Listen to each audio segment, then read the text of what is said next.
Misuse करने वाले लोगों पर सेबी ने एक बड़ा एक्शन लिया है और ये एक्शन यूट्यूब चैनल्स के जरिए शेयरों के दाम चढ़ाने और घटाने को लेकर एक्शन होता हुआ दिखा है। जिन कुछ शेयरों के दाम सोशल मीडिया प्लेटफॉर्म्स पे और यूट्यूब पर इस तरह से कहे गए।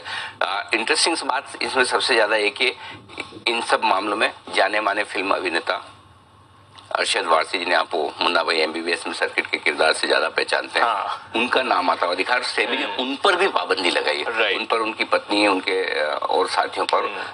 ये बड़ी इंटरेस्टिंग खबर आती दिख रही है। शेयर पंप और डंप के मामले में जाने माने एक्टर अरशद वारसी पर पाबंदी लगी है। आइए हमारे संवाददाता तरुण शर्मा हमारे साथ हैं इस वक्त। तरुण, सबसे तो पहले तो बताएं क्या ऑर्डर आया है सेबी का और कितने लोगों पर, किन किन पर?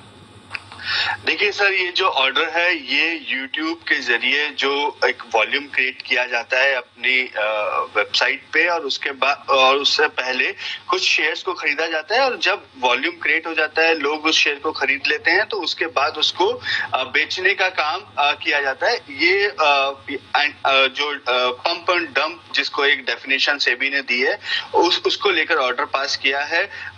मनी वाइज करके एक YouTube चैनल है, उसमें उसके जो लोग हैं उन्होंने ये काम किया है, और साधना जो एक टीवी ब्रॉडकास्टिंग कंपनी है उसके शेयर को यूज किया गया है, और इसमें 31 लोगों के खिलाफ सेबी ने ऑर्डर पास किया है। लेकिन सबसे इंटरेस्टिंग, जैसे कि आपने बताया कि मुन्ना भाई एमबीबीएस के जो एक फेमस किरदार थे सर्किट, वो भी इस सर्किट में फंस गए हैं। उन्होंने भी इस पूरी धांधली में अपनी भागीदारी निभाई है। उन्होंने नहीं, उनकी वाइफ और उनके ब्रदर इन लॉ ने भी इसमें भागीदारी निभाई है, और उन्होंने यहाँ पे वॉल्यूम क्रिएट किया है, और वॉल्यूम भी ऐसा कि मतलब जो टोटल ट्रेडिंग जो कंपनी साधना कंपनी में हो रही है उसमें करीबन 3 से 4% का वॉल्यूम इनकी तरफ से क्रिएट किया गया। और जब ये साधना के बारे में जब न्यूज यूट्यूब पे आ गई और उसके बाद उन्होंने इस स्टॉक को बेचा। और न्यूज भी इंटरेस्टिंग है, वो बता रहे हैं कि ये कंपनी के अंदर एक जो कंपनी अभी काफी चर्चा में है, वो कंपनी इस साधना न्यूज चैनल को खरीद सकती है, क्योंकि इनके पास कई तरीके के लाइसेंस है और वो न्यूज चैनल में इंडस्ट्री में एंटर करना चाहती है। साथ ही उन्होंने कहा है कि एक बड़ा ऑर्डर यहाँ पे मिलने वाला है इस कंपनी को। तो इसी के चलते प्राइस में एक अपमूव आया, और अपमूव से पहले अरशद वारसी, उनकी वाइफ और उनके जो ब्रदर इन लॉ, इन्होंने स्टॉक खरीदा और उसके बाद उसको बेच दिया। और सेबी ने जो मेन मनीष मिश्रा और बाकी लोग हैं उनके बीच में, और अरशद वारसी की जो वारसी और उनकी वाइफ के बीच में कॉल डेटा रिकॉर्ड्स भी खंगाले हैं, उनको वो सबूत भी मिले हैं। तो इस वजह से एक स्ट्रॉन्ग केस यहाँ पे सेबी ने इन तीनों के खिलाफ बनाया है।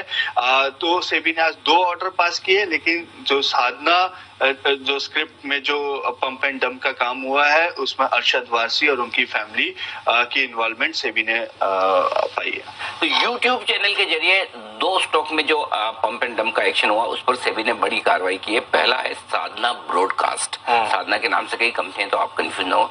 साधना ब्रॉडकास्ट ये है वो कंपनी जिसके शेयर चढ़ाने और उसके बाद बेचने के मामले में अरशद वारसी, उनकी पत्नी, उनके ब्रदर इन लॉ, इन पर बड़ा एक्शन होता हुआ दिखा है। और दूसरी कंपनी है शार्प लाइन लिमिटेड।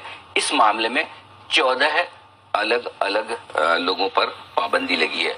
प्रॉफिट यात्रा और मिड कैप कॉल्स, ये 2 यूट्यूब चैनल चलते थे। ये यूट्यूब चैनल अपना काम हो जाने के बाद चैनल डिलीट कर दिए जाते थे। तो ये पूरा एक्शन सेबी ने पकड़ा है, और उसके बाद कुल मिलाकर 45 लोगों पर यह कार्रवाई होती हुई दिखी। तो एक बड़ा एक्शन सेबी की तरफ से आता हुआ इस पूरे के पूरे मामले में, और जिसमें जाने माने फिल्म अभिनेता अरशद वारसी, उनकी पत्नी, दोनों ही 1 साल की, आई थिंक 1 साल की ही पाबंदी, शायद जहां तक है, मैं एक बार समय देख चेक करूंगा, लेकिन हाँ, उन पर पाबंदी लगी है, ये बात कंफर्म है। धन्यवाद तरुण।